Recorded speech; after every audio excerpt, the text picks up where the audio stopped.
For some, the Macan is just an Audi Q5 with a slightly more powerful engine. However, there is more to it than just that.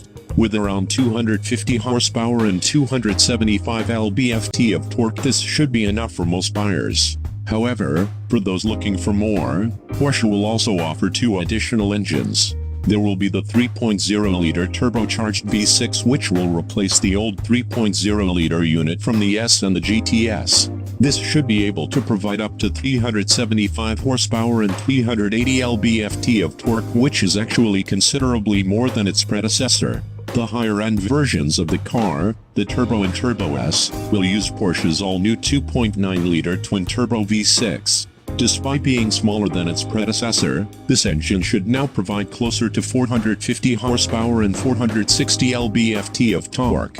The car will also get a new transmission, most likely their new 8-speed PDK automatic, which managed to impress everyone so far.